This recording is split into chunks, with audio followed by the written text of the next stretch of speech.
Buenos días, todavía buenas tardes a todos. A nombre de su señor director, el doctor Roberto Contreras Bustamante, de nuestro jefe de edición, el doctor Tito Armando Renaud Carrión, son ustedes bienvenidos a esta conferencia denominada El Derecho Penal del Enemigo. Le tendremos el gusto que nos acompañe el maestro Juan Arroyo López. El derecho penal del enemigo, es una doctrina instituida por Juder Haushoff, ahorita el maestro lo va a comentar bien, en 1999, en el Congreso celebrado en Berlín, afirmando que las legislaciones actuales contienen normas tendientes a distinguir entre personas ciudadanas y enemigos. Los primeros, entre personas ciudadanas y enemigos. Los primeros, independientemente de haber cometido una conducta delictiva, ofrecen garantía de conducirse dentro de los valores y principios de la sociedad. En tanto, los enemigos toman una conducta que no garantiza la mínima seguridad para la sociedad, al dedicarse a actividades delictivas y que se reconocen mediante un proceso que transita entre el ciudadano al enemigo, produciéndose mediante la reincidencia, la habitualidad, la profesionalización delictiva y finalmente la integración a organizaciones delictivas estructuradas, a lo cual denominado pues el derecho penal del enemigo.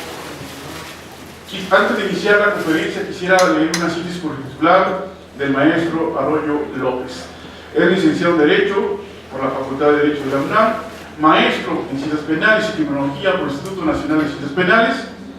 Se ha desempeñado como defensor de oficio en materia penal y es titular pues, del Grupo Jurídico Latinoamericano de Abogados.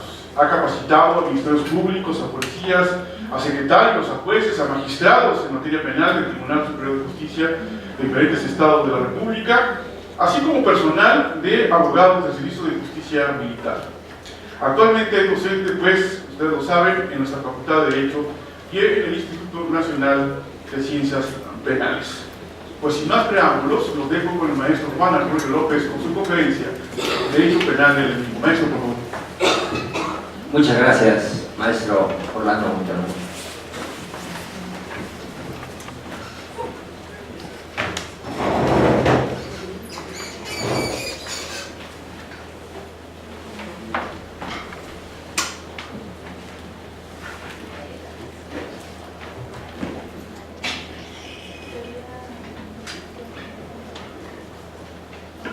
Bueno, quienes son mis alumnos se han dado cuenta que no me gusta dar clases sentado. Siempre me gusta dirigirme a ustedes de manera directa, personalizada.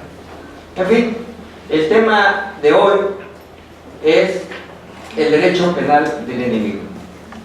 El derecho penal del enemigo, que nos surge la interrogante de ¿qué es? ¿Qué es el derecho penal del enemigo? En fin, vamos a tratar de despejar todos estos cuestionamientos relativos a esa doctrina, a esa corriente filosófica que se le ha llamado derecho penal del enemigo. En fin, ¿qué es el derecho penal del enemigo? ¿Cuáles son sus características? ¿Se justifica su aplicación? ¿Cómo se transita de ciudadano a enemigo? ¿Existe en el ordenamiento mexicano el derecho penal del enemigo? Pues bien, vamos a tratar de despejar todas las dudas que tengan ustedes y a transmitir lo que corresponde el contenido de esta doctrina. En fin, el derecho penal del enemigo es una corriente de interpretación jurídica que centra su estudio en el poder punitivo del Estado, dirigido a ciertos individuos que por su grado de peligrosidad y agresividad denotan una constante amenaza para la sociedad, por lo que se les ha limitado y restringido sus derechos constitucionales. Esto es, el derecho penal del enemigo es una excepción del derecho ordinario penal. Es una excepción de la generalidad de la norma que obviamente, independientemente de ser penal y que se aplica una pena que podrías hablar de la prisión como una pena la mayor pena que existe en el sistema mexicano. Recordemos también que en otros sistemas penales tenemos como sanción o como pena, pues la pena de muerte. En cambio aquí, pues por el artículo 22 constitucional está prohibida la pena de muerte. Entonces, nosotros hablaríamos aquí pues, de la pena privativa de libertad. Este grupo de personas que se dedican a realizar determinados tipos de comportamientos que afectan gravemente a la sociedad. Se ha criticado el derecho penal del enemigo, ¿verdad? Günter Jakob en Berlín en 1999, Günter Jakob, ¿sí?, en un congreso internacional celebrado en Berlín, Alemania, trazó las primeras líneas que sería el criterio del derecho penal del enemigo, sosteniendo que para el poder punitivo del Estado no todas las personas son ciudadanos, haciendo la distinción entre ciudadanos y enemigos. Esto es, podríamos considerar que en la conferencia que impartí el miércoles pasado en Radio Youth, se comentaba de que podríamos hablar de un derecho penal del amigo o un derecho penal del enemigo, ¿sí? Realmente no es tanto así. Simplemente Günter Jakob hace una distinción entre la generalidad de las personas, entre la generalidad de los ciudadanos, de los individuos, y aquellos que cometen una conducta que por su gravedad, peligrosidad, agresividad, destruyen los valores y los principios y los bienes de una sociedad. Entonces, él realmente, quiero hacer hincapié, no propone en ningún momento la aplicación del derecho penal del enemigo. Él simplemente es descriptivo. Él dice en su conferencia que en los estados actuales y en el sistema actual jurídico, en muchos países existe una corriente que diferencia a lo que es el derecho penal del ciudadano y el derecho penal del enemigo. Esto es, que aún siendo penal ambos, que requieren de una sanción penal, de una sanción privativa de libertad o pena de muerte en algunos países, él hace esa diferencia. Y ha sido criticado realmente, porque dice, bueno, entonces estaríamos hablando de un estado totalitario, de un estado en el cual van a segregar a las personas que se dedican a una actividad como la delincuencia organizada. Sí, podríamos considerar que Günter Jakob no propone un régimen o un régimen penal que se aplique al derecho penal del enemigo. Él escribe, no es propositivo, es descriptivo. Dice, en todas las legislaciones, muchas legislaciones, existe esa corriente filosófica de interpretación y aplicación del derecho penal reaccionario. El derecho penal en el cual, pues, limita muchos derechos, limita al ciudadano, bueno, a la persona que se dedique a cometer ese tipo de delincuencia, ese tipo de conductas. Entonces decíamos que no todas las personas son ciudadanos, haciendo la distinción entre ciudadanos y enemigos. Así tenemos que las características de uno y de otro lo vamos a encontrar en la diferenciación entre personas como ciudadanos y personas como enemigos del sistema, enemigos de la sociedad, enemigos del Estado mismo. Es ahí en donde surge la posible crítica en cuanto a la sutil línea que existe entre en qué momento pasamos nosotros de ser un ciudadano que cometemos un delito y aquel que cometemos un delito y que nos va a señalar o a etiquetar, por así decirlo, como enemigos del Estado, enemigos de la sociedad, enemigos de los valores y principios de una sociedad íntegra. Inclusive ustedes ya estarán hartos de lo que se ha desatado en México sobre la criminalidad. realmente nosotros decimos, bueno, qué bueno, y te felicito porque te asaltaron. ¿Cómo? ¿Me felicitas porque me asaltaron? Sí, porque a mi primo lo picaron, le dispararon, a mi tía la violaron. ¿Sí? Entonces ya tenemos que agradecer, dada la gama, la proliferación de la conducta criminal, ¿sí?, que se ha expandido en todos los niveles, inclusive en gravedad en cuanto a la conducta, como en número, inclusive en los adolescentes. Imparto cursos de justicia para adolescentes, me doy cuenta que efectivamente los adolescentes son más jóvenes, más niños los que cometen ese tipo de conductas. Son utilizados a veces por la delincuencia organizada. En fin, nos damos cuenta de la peligrosidad y la agresividad que tienen las personas. Y lo peor es cuando se instituyen en grupos delincuenciales, cuando se organizan para delinquir. Tenemos nosotros una ley, ¿verdad? Una ley contra la delincuencia organizada que el 7 de noviembre de 1996 se publicó en el Diario Oficial y que obviamente marcó el parteaguas de la delincuencia en general, que antes esa delincuencia organizada se manejaba como una asociación delictuosa. Pero obviamente nuestro legislador estableció y marcó la diferencia entre una delincuencia convencional y una delincuencia organizada. Ciudadanos, enemigos. Así podemos considerar que el derecho penal del ciudadano se aplica a los individuos que, en cuanto ciudadanos, poseen la capacidad de vinculación al orden ético-social de la comunidad y que, si llegan a infringir la norma penal, ofrecen garantías de reinserción social y de reparación del daño. Esto es, todos podemos caer en una conducta que puede ser ilegal. Hablemos de una situación de ilegalidad en materia de trabajo, ilegalidad en materia civil, ilegalidad en materia mercantil, también ilegalidad en materia penal. Es decir, podemos cometer delitos, es decir, algunos de manera intencional y otros de manera imprudencial, pero existe la posibilidad de que cualquiera de nosotros haya o pueda ser proclive a cometer una conducta antisocial o una conducta criminal.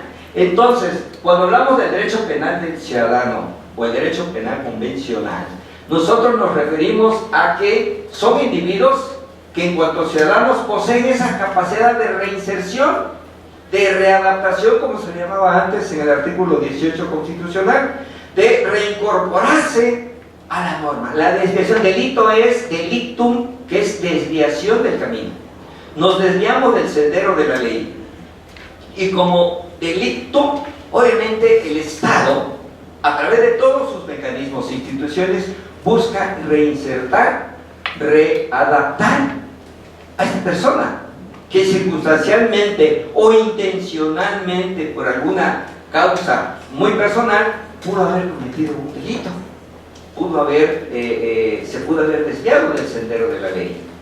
En cambio, podemos nosotros considerar que si nos vamos al derecho penal del enemigo, aquí seguimos hablando del ciudadano, si es la persona que se adscribe un rol o papel dentro de la sociedad y actúa dentro del esquema de cumplimiento del deber ser, generando así expectativas sociales de armonía con la norma. Es decir, podemos llegar a una salida alterna con el nuevo sistema penal acusatorio, podemos llegar a un mecanismo alternativo de solución, que ya ahorita la legislación, el sistema acusatorio es más benévolo. La verdad, es más benévolo porque se busca salidas alternas, se busca soluciones en el cual se llegue a una conciliación, se llegue a un acuerdo reparatorio o un procedimiento abreviado. Entonces, eso hace que muchas personas, en lugar de estar encarceladas, estar prisioneras por cuestión de un delito intencional o no intencional, pues pudiera rehacer su vida, reincorporarse a la sociedad y a la familia, pero que obviamente una condicionante es que no vuelva a delinquir, porque si es reincidente ya no se le puede aplicar esos mecanismos alternativos de solución. Efectivamente, esto ha generado que muchas personas que cometen algún tipo de delito en el cual procede una salida alterna, pues se encuentran libres. Las cárceles se están desocupando porque está aplicándose ese tipo de medida cautelar. Yo la veo bien. Yo la veo bien porque muchas personas, incidental, accidental, ocasionalmente, pueden cometer un delito, o que muchas de las veces hay que hablar con la realidad. Duele escucharlo, pero es necesario decirlo. Los jueces, los ministerios públicos, los peritos coludidos con el viejo sistema en el cual la corrupción impera. Tengo 37 años en tribunales en materia penal, fui defensor de oficio en materia penal y me percaté de la pudrición que existe en los penales, que existe en el proceso penal. Es triste, por eso digo, duele escucharlo, pero es necesario decirlo.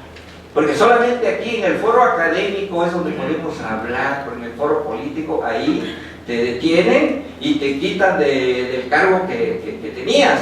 Por eso me gusta hablar aquí. En el primer Congreso Internacional de Derecho Penal en el que tuve la fortuna de participar como ponente, ahí expresé precisamente el problema de la trata de personas, en el cual un delito en el cual intervienen involucrados precisamente altas autoridades, inclusive la policía. Están involucrados, me consta. Tengo 37 años en tribunales y con tristeza me doy cuenta, o me di cuenta, cómo operan. Eso no quiere decir, compañeros, que todo es negro. No, no. Que vayan a estudiar otra carrera. No, no. No quiere decir eso. Quiere decir que eso nos va a llevar a hacer un diagnóstico de dónde estamos parados. ¿Qué es lo que tenemos que hacer ustedes como futuros servidores públicos, funcionarios, directivos? Pueden tener la posibilidad de hacer un cambio, pero el cambio está en nosotros. Siempre he criticado, y lo digo en las clases, tengo 37 años de docente, y como tal no me detengo a decir la realidad, porque al final es una denuncia lo que yo he vivido. Secretarios de acuerdos que para darte hablo del sistema tradicional, ¿no? Porque ahora el sistema acusatorio es un poco más transparente, es un poco más legal, está vigilado el Ministerio Público y la policía por el juez de control, pero eso es un juez de control. Pero antes del sistema acusatorio era una pudrición. Tenías que enfrentarte con el sistema y la autoridad. Pero en fin, nos gustó esta carrera y la volvería a estudiar. Derecho, claro. Entonces tenemos aquí, compañeros, que el ciudadano es la persona que se adscribe a un rol o papel dentro de la sociedad y que actúa dentro del esquema, dentro del parámetro, dentro de la norma, cumpliendo con el deber ser, generando expectativas sociales de armonía, aunque haya cometido un delito, pero hay una reinserción, hay una readaptación, hay un responder ante el daño que ocasioné, intencional o no intencional. Cosa distinta es en el derecho penal del enemigo, ¿sí? Enemigos son aquellos individuos que con el comportamiento de violencia y desprecio a los valores y principios que integran la sociedad se han incorporado a organizaciones delictivas estructuradas, apartándose del derecho de un modo duradero y no de manera accidental, rechazando y agrediendo el orden jurídico social. Hablamos ya de una profesionalización, hablamos ya de una persona que podríamos considerar, haciendo este trabajo, bueno, ya lo había impartido anteriormente, nada más que lo fui actualizando, hablaríamos de la eutanasia penal. La eutanasia penal es un término que acuñé anoche, ¿verdad? Pensando en ustedes. Eutanasia penal, esto quiere decir si un paciente ya no tiene solución, ya no tiene remedio, Y estamos gastando mantenerlo adentro, ¿verdad? O gastando en policías, en peritos, en ministerios públicos. Hay que celebrarlo. Duele escucharlo, efectivamente, pero una persona, aquí tenemos médicos que también son alumnos y que sabe que cuando estamos en etapa terminal o que ya no existe una solución a la salud y se está sufriendo y se está gastando tanto la familia como el paciente, pues ni modo, el bien morir, ¿verdad? Hay una ley inclusive, una ley del bien morir, de la eutanasia. En materia penal puede decir, bueno, si esta persona es incorruptible, ya, esta persona ya se le brindó todo el apoyo, se le trató de insertar, reinsertar, readaptar, y no cumple con las expectativas, pero realmente, no hablo de la pena de muerte, pero realmente ya no salgas. ¿Ya a qué sales? ¿A qué sales? Has destruido a tu familia, has destruido a la niñez, a la sociedad, los valores, ¿sí? Y los valores y los principios que integran la sociedad. Una eutanasia penal. Ya no puedes hacer nada, ya no se va a reinsertar. Tengo un asunto en materia familiar, en donde el marido es una satatrailes. Me dio miedo, ¿sí? Porque sus hermanos, sus primos están en la cárcel y llegamos a la audiencia cara de, no sé, quiero decir cara de maldito, ¿no? Sí. Y te quedaba viendo y el abogado un ampón, igual. Sí, pues está para igual. Y lo que hice yo, pues la verdad no quise intervenir mucho. Pues sí. Y le digo a la clienta, le digo, mira, aquí hay un problema, ¿sí? Porque nos vamos a enfrentar, nos enfrentamos con todo, ¿sí? Porque estamos peleando un niño de 9 años, entonces vamos a enfrentar con todo. Y tengo amigos, he capacitado al ejército, he capacitado a policía de investigación, policía federal, y hemos hecho amistad, más bien ellos se han acercado a mí, maestro, lo que se lo ofrece y todo. Dije, no, tú también estás en riesgo. No, pues, son proclives a caer en una cuestión organizacional criminal, ¿no? Entonces, pues sí, toda la cara, decía Alfonso X el sabio, hombre de mala cara, malos hechos. No es que sea un lombroseado, ¿no? Sí, lombroso se le explicaba porque decía que a través de la personalidad física se puede detectar el grado de peligrosidad de una persona. Pero pues realmente yo sí he visto a alguien, déjenme ver por aquí, hombre de mala cara, malos hechos. Parece mentira, pero puede coincidir, ¿no? Puede coincidir esa situación. Ahora, no podemos calificar nada más por el físico, ¿verdad? Yo creo que hay que calificar también por el espíritu, el alma y el sentimiento. Pero tu espíritu, tu alma y sentimiento lo reflejas en tu cara. O sea, así es. Bueno, muy bien, muy bien, muy bien. Tenemos aquí cuáles son sus características. Esto es, dice, en su estructura presenta tipos penales que anticipan la punibilidad o actos que solo tienen carácter preparatorio de los hechos futuros. Efectivamente, es decir, si vamos a combatir el terrorismo, no vamos a combatir después de que el avión explotó, ¿verdad? O que una bomba explotó en el Congreso, ¿sí? O en algún lugar, no quiero decir la universidad, ¿verdad? No, es que la universidad tiene otro carácter, es educativo formativo, ¿no? Y no se maneja mucho dinero, más que ahora creo que el presupuesto sea limitado. Muy bien. Presenta una desproporcionalidad en las penas. Efectivamente, las penas son más excesivas.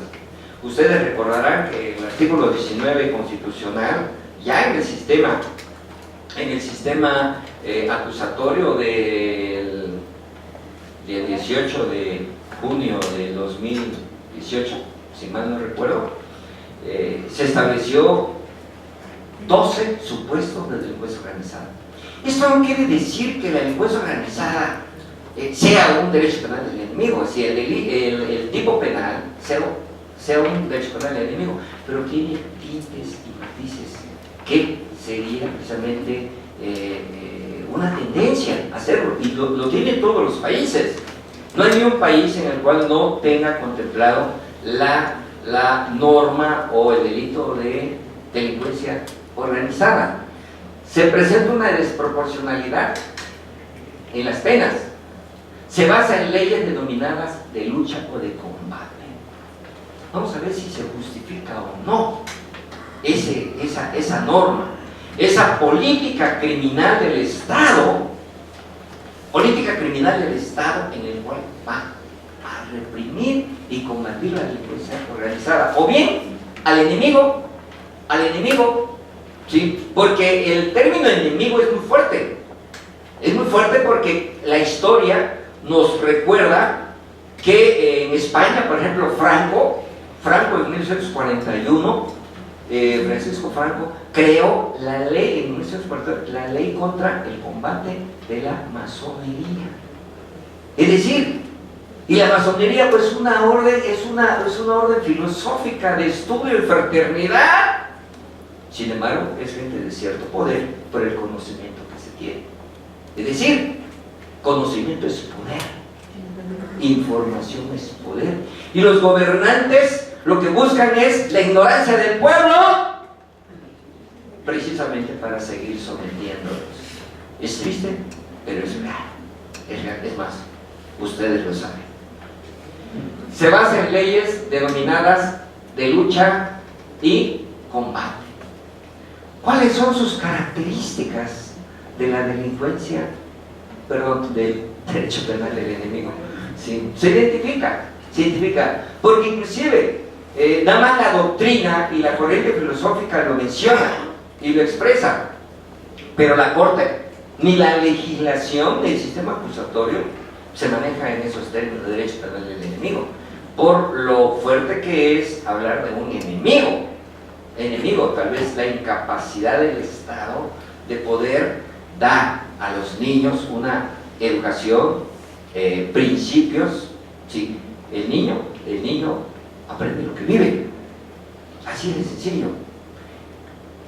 Infancia es destino, y si no prestas atención en los niños, en el adolescente estás creando una sociedad de riesgo para los mismos niños. Justicia para adolescente, la legislación es muy benévola, porque precisamente los niños son víctimas de un sistema fallido penal, o social, o político. Entonces, es ahí donde debemos trabajar. Es donde el Estado y la sociedad y el gobierno mismo deben prestar atención para erradicar las conductas antisociales. Es que el derecho penal opera cuando el delito se cometió, pero ¿dónde está la prevención? ¿Dónde está la política criminológica?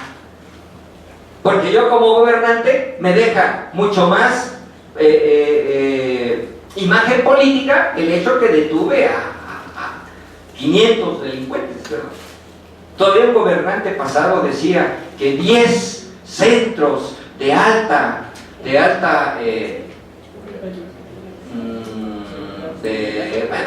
10 centros especializados, ¿sí?, se habían construido. Espérate, si nosotros hablemos de esto relacionado con la medicina, si no creamos vacunas, medicina preventiva, cultura preventiva en salud, vamos a tener que construir hospitales y hospitales y hospitales. Podemos generar vacunas sociales para evitar que la persona proclive a cometer una conducta antisocial pueda detonar ese comportamiento lesivo para la sociedad. Esto es, el Estado debe trabajar en la prevención, debe trabajar en una política criminológica preventiva y no en políticas represivas, porque les digo a los ministerios públicos, a los jueces, cuando estoy dando clases con ellos, ustedes trabajan y operan cuando el delito se cometió, y lo que es peor, cuando el delito se denunció, porque de acuerdo al CONAVAL solamente el 6% de los delitos se denuncian. Ya no creemos en el Estado, mejor dicho, en el gobernante. No creemos. Algunos de ustedes hemos sufrido algún tipo de delito y no lo denunciamos porque no hay confianza en nuestras autoridades. Este es un proceso paulatino. Tenemos que ir cambiando. ¡Cambia tú! Y el mundo cambiará. Así de sencillo decir. Esto viene porque independientemente de una política criminológica, una política preventiva de cultura, partiendo de nosotros. Partiendo de nosotros. ¿Cuáles son sus características? Realiza una restricción de sus derechos fundamentales y procesales de los imputados. A nivel penitenciario, la existencia de normas restrictivas de derechos, es decir, no tienen libertad caucional. Y lo vemos en el artículo 19 constitucional, que es precisamente el sistema acusatorio. Delincuencia organizada no tiene libertad caucional, no hay un mecanismo alternativo. Es decir, es prisión preventiva oficiosa. Oficiosa. Es un derecho penal de autor, no de acto. Te sanciono no por lo que hiciste, sino por lo que eres, por lo que perteneces, por el grupo y organización y estructura a la cual perteneces. Es decir, si es grave, por eso se ha criticado el derecho penal del enemigo. Por eso se critica y es un riesgo hablar. Ni la Corte, ni la Suprema Corte se ha pronunciado como tal, como si se pronunció en la teoría del caso. Porque en la teoría del caso el legislador le puso alegato de apertura. Pero alegato de apertura, ¿qué alegas? Sí, la teoría del caso es descriptiva. Es descriptiva. No es argumentativa. Entonces, pues la Corte ya se pronunció, que erróneamente y malamente el legislador le puso alegato de apertura, pero realmente la doctrina lo conoce como la teoría del caso. Este es un paréntesis. Se justifica su aplicación de la norma o la doctrina o corriente filosófica llamada derecho penal del enemigo. Es una pregunta muy importante, porque con base a la justificación de su aplicación podríamos encontrar las soluciones. El por qué los legisladores veladamente hacen leyes tendientes a combatir una delincuencia organizada. El derecho penal del enemigo solo se justifica como un derecho penal de emergencia, es decir, cuando sobreviene a la vida social y se pone en peligro la estabilidad armónica del sistema constitucional, del orden social y del Estado.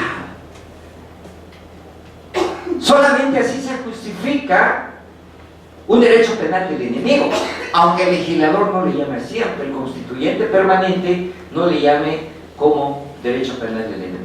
Yo les dije hace un momento que ni siquiera la Corte en jurisprudencia ha mencionado ese término, por lo delicado. Es decir, entonces el enemigo surge por la deficiencia de un sistema de prevención. Es donde surge. El enfermo, y aquí hay médicos, el enfermo se da, ¿sí?, o se genera porque no hubo una cultura preventiva de salud, vacunas efectivas. Siempre voy a asociar un fenómeno penal con un fenómeno de salud. ¿Sí?, de salud. Tenemos más hospitales. ¿Por qué no tenemos más vacunas? ¿Por qué no tenemos más cultura preventiva? Educación. ¿Por qué no lo tenemos?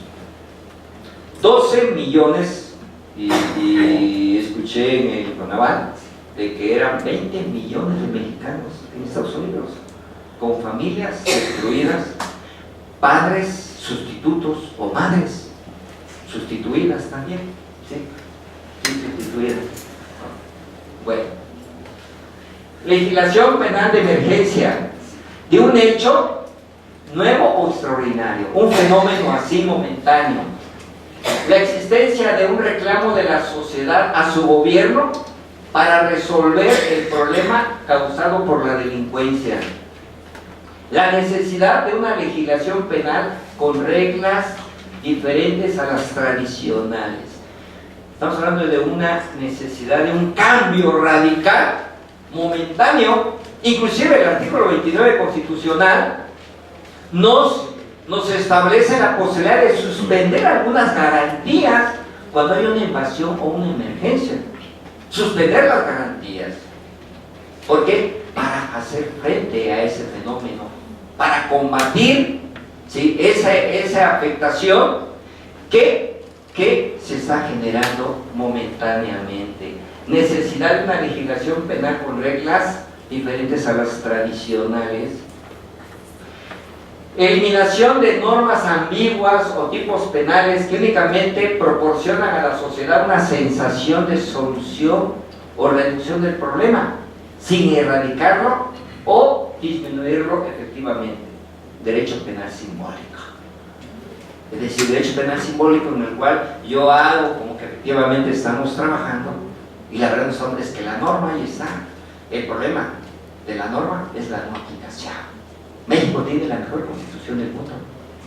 La primera constitución que contempló derechos sociales, sin embargo, es la constitución la más modificada, reformada, ampliada, y por mucho que le busquen el cambio en términos, si la sociedad o el gobernante, el destinatario, no lo cumple.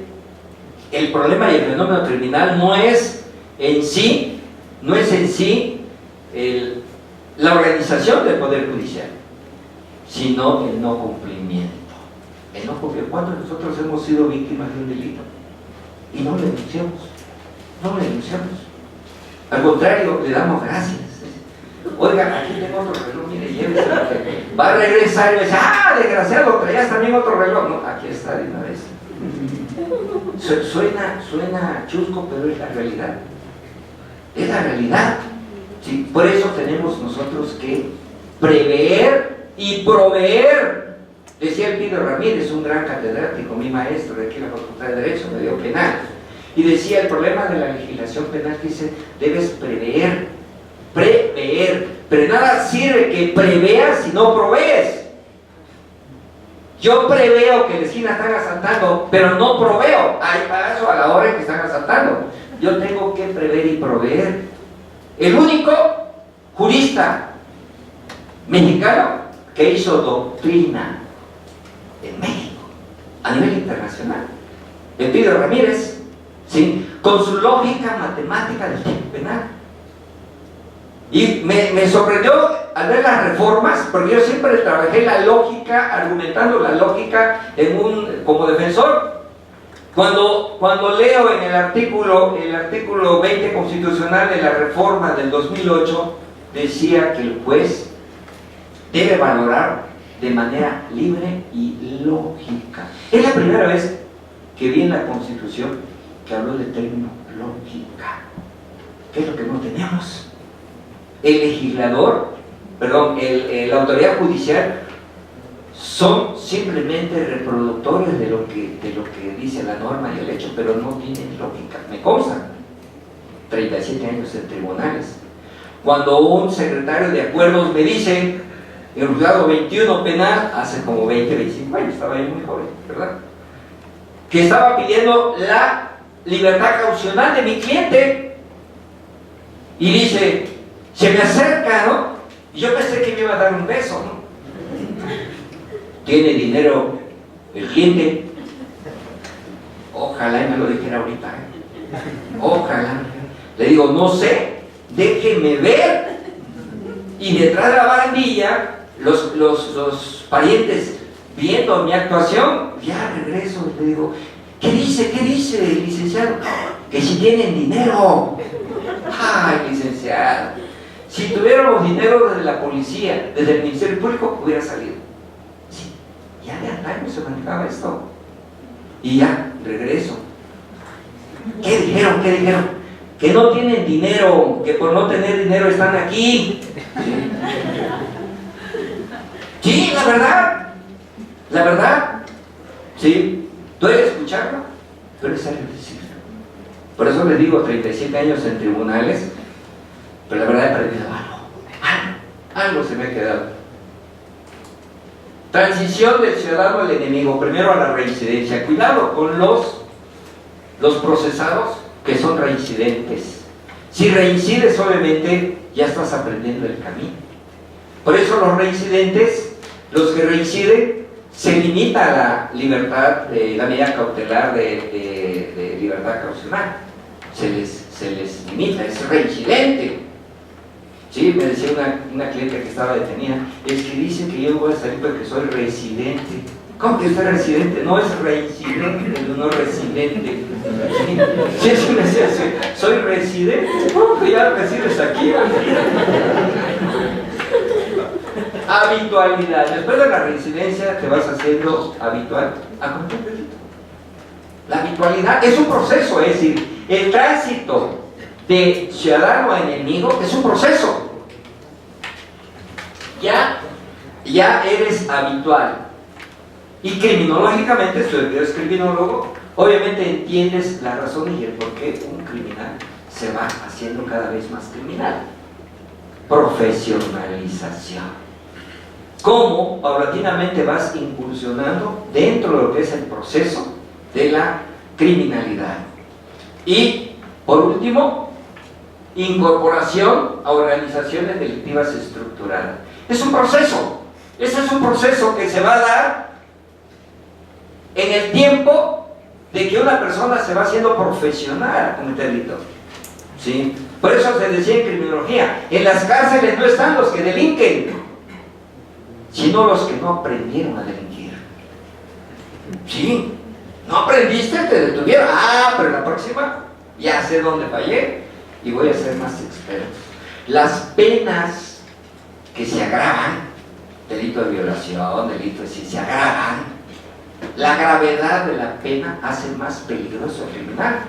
Porque si antes el violador llegaba, violaba y me procesaba, bueno, pues ya saldré, ¿no? Eran de 7 a 8 años de prisión cuando yo estudié aquí en el 79. Ahora le dan 15, 18 y 20 años de prisión. ¿Sabes qué? Mejor le privo de la vida. Por no decir la mato, ¿no? Porque se matan las veces. ¿Sí? Al ser humano no se le mata, se le priva de la vida, dice el tipo penal. Entonces hay hechos en los cuales, aparte de violarla, le privan de la vida. ¿Por qué? Porque la pena es mayor. Entonces prefiero violar y privar de la vida. Nunca la gravedad de las penas o el aumento de penas ha inhibido al criminal. Porque ningún criminal delinque con el Código Penal en la mano. Ninguno. No, antes eran 15 años, ahora son 20. No, ya no, yo ya no voy a robar. Porque antes eran 15, ahora son 20. No, ya no. Al contrario, me hace más peligroso porque sé que la pena es mayor y obviamente trato de evitar dejar huellas, indicios, evidencias. Incorporación a organizaciones delictivas estructuradas. ¿Se aplica el derecho penal del enemigo en México? Que es lo que venía diciendo. Si se aplica, si existen normas contempladas en nuestra Constitución del derecho penal del enemigo. Bueno, pues no de manera expresa, pero toda la legislación debe existir. Tenemos que en 1996, el 7 de noviembre, se publicó la Ley Federal contra la Delincuencia Organizada, que sanciona, ¿sí?, no solamente la ejecución de determinados delitos, sino que además sanciona el acuerdo, organización y pertenencia a una delincuencia organizada. Es decir, a mí me van a sancionar no porque haya yo cometido un delito, sino por pertenecer a un grupo delincuencial estructurado. Nada más por pertenecer. Es que yo no hice nada, no, pero formas parte del grupo. Eres parte del grupo. Inclusive el artículo segundo ter, ¿sí?, segundo bis de la ley Federal contra la Delincuencia Organizada te dice que el hecho de acordar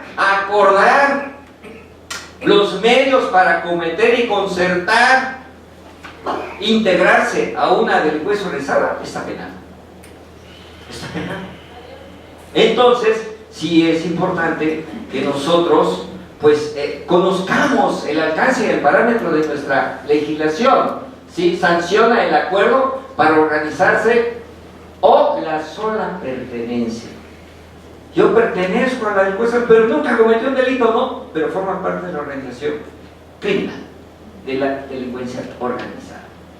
El artículo 2 de la ley federal mencionada establece cuando 3 o más personas se organicen, de hecho, para realizar, todavía no lo estamos realizando, para realizar, ¿sí?, en forma permanente o reiterada, conductas que por sí o unidas a otras tienen como fin o resultado cometer alguno de los delitos siguientes. Y ahí viene 8 fracciones, si mal no recuerdo, de terrorismo, secuestro, trata de personas, robo de vehículo, inclusive. El robo de vehículo por sí solo no es delincuencia organizada, pero si se ejecuta con base a una organización estructurada, ¿sí?, de venta de autopartes, es un delito de pertenencia a una delincuencia organizada. El sistema penal acusatorio contiene 2 regímenes jurídicos. Por un lado, ¿sí?, los pertenecientes a un Estado democrático con un derecho de contenido garantista aplicado a la delincuencia convencional, es lo que decíamos, la primera parte de la delincuencia convencional, y por el otro lado un régimen aplicado a aquellas personas que pertenecen a la delincuencia organizada, que por su grado de peligrosidad y violencia se les ha restringido al máximo sus derechos. Ojo, es importante que no se les quita su derecho, se restringe. Acuérdese que el artículo 1 constitucional en su primera parte establece: esos derechos humanos podrán restringirse y suspenderse, no eliminarse, sino en los casos y con las condiciones que esta misma Constitución establece. No se les aniquila en la legislación, se les restringe, ¿sí?, y se les suspende. ¿En dónde va a venir esa suspensión o disminución? En la misma Constitución. Recordemos que en derechos humanos la Constitución y aún las convenciones internacionales prevalecen sobre el derecho interno. El derecho interno. ¿Batería baja? Sí.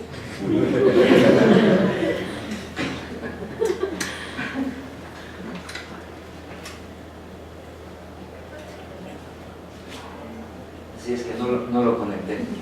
Muy bien. Régimen conocido como la doctrina del derecho penal del enemigo, expuesta en Berlín por Gunther Jakob en 1999. En caso de delincuencia organizada, la procedencia del arraigo. Artículo 16 constitucional. Duplicidad del plazo de retención de 48 a 96 horas. No soy matemático. Negación de compurgar sus penas en centros penitenciarios cercanos a su domicilio. Todo esto viene en la reforma constitucional. Centros penitenciarios especiales o especializados. Es decir, te detuvieron en Chiapas y te voy a trasladar a otro lugar porque pertenece a la delincuencia organizada. Si no fuera ese delito de delincuencia organizada, en Chiapas, en mi amado Huixla, Chiapas, ¿verdad?, ahí estaría comprando mi pena, con mis hijos, mi esposa, mis amigas, mis amigos, en fin. Entonces, pero no, ¿sabes qué? Delincuencia organizada, mándalo hasta donde, no sé dónde sea, muy bien. Centros penitenciarios especializados. En caso de delincuencia organizada, prisión preventiva decretada de oficio. Artículo 19, párrafo 2, segunda parte. Restricción de comunicaciones a los inculpados o sentenciados. No tienes comunicación con nadie. Y aún así se fugó, ¿verdad? Aún así se fue. Sí. Y se fugó varias veces. ahorita ya estará planeando cómo fugarse. Sí.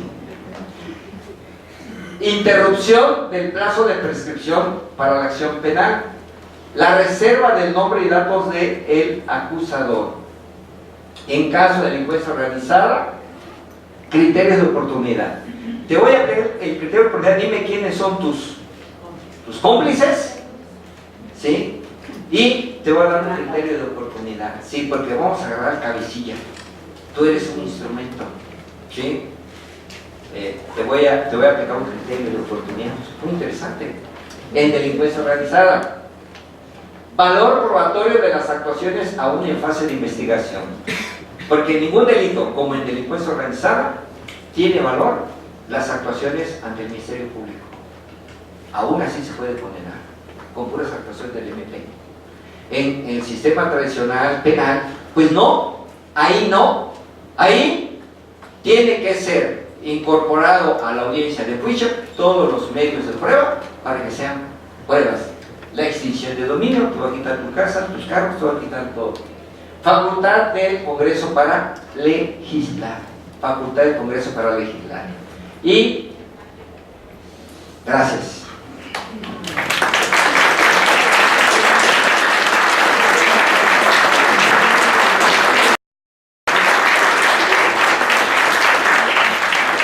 Ahora viene la parte más emotiva, preguntas y respuestas.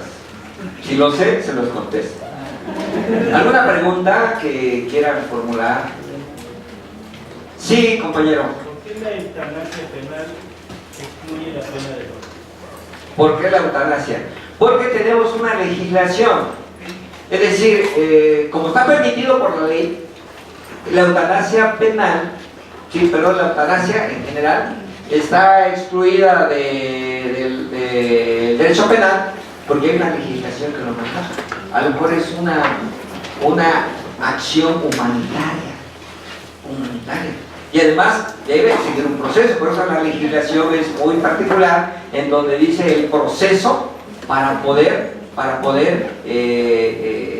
aplicarse la eutanasia, desconectarlo. Está saliendo muy caro un hospital de Los Ángeles, una persona que, pues, médica y clínicamente, ¿sí?, no va a sanar, y ya queda ahí en cuestión del creador, ¿verdad? Pues no sabemos, ¿no? Pero pues lo desconectamos por la legislación. Pero aquí podríamos decir, dejarlo encerrado, está saliendo muy caro. ¿Sí? No va a sanar, ¿Es correcto? ¿no? ¿Es correcto? Pero eso no permite la pena de muerte. No. Antes no permitía. ¿Es correcto? Sí. Sí. Se puede modificar y aunque diga, la pena de muerte no evita la delincuencia, Sí. sí evita la reincidencia. ¿Sí? No, y además caeríamos en el riesgo de que, obviamente, el secretario de acuerdos que tendría que resolver sobre una resolución a través del juez, dijera, ¿tiene dinero el cliente? Ese sería el gran problema. Ese sería el gran problema. ¿Sí? Por eso decía, en las cárceles no están los que delinquen, sino los que no aprendieron a delinquir. Y es la verdad. No aprendieron. El que aprendió a delinquir, pues es profesional. Es profesional y sabe cómo evadir la justicia. ¿Alguna otra pregunta? Sí, compañero. Bueno, tenía una duda ahorita que decía sobre la protección de datos de la persona que hace Sí. la denuncia en una querella. Sí. Porque también estaba leyendo una página de aquí del Instituto de Investigaciones de la UNAM. Sí. Que pues, también ellos tienen derecho a recibir información de la parte que está denunciando, ¿no? Sí. Entonces como que hay una controversia, ¿no? Sí, es reserva. Es una reserva y además cuando se trata de delincuencia organizada, la audiencia se lleva a través de videos, por seguridad. Y además, de acuerdo a la legislación, al Código Nacional, puede ser una audiencia privada, es decir, delincuencia organizada por seguridad, pues no hay audiencia al público. Imagínate que hay una bomba ahí, porque no está permitido. Son de los casos en los cuales se hace a puerta cerrada por el riesgo. hasta del policía. Ya ven a los policías que vienen hasta encapuchados, ¿sí? Y se resguarda su identidad de ellos también, en la audiencia misma, por el grado de peligrosidad y riesgo que se tiene. ¿Sí? ¿Otra pregunta? ¿Doctora? Sí. De una escuela de una de mis hijas, que decía, educar a los niños y no tener necesidad de castigar a los hombres.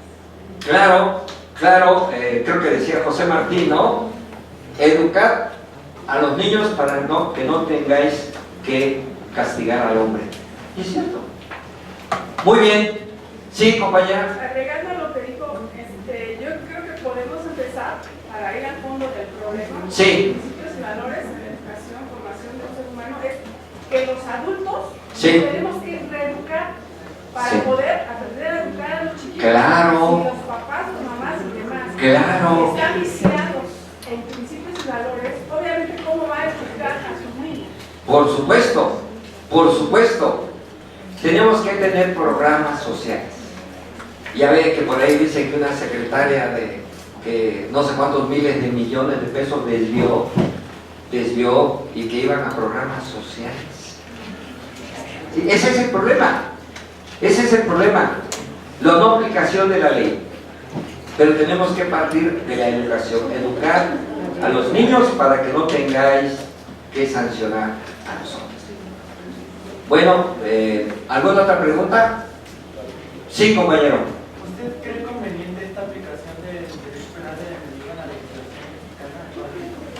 Bueno, yo creo que sí es conveniente y está regulado ya por la Constitución, aunque no le llama derecho penal el enemigo, sí tiene un tratamiento distinto de la delincuencia convencional a delincuencia organizada, sí tiene un tratamiento distinto y sí viene contemplado.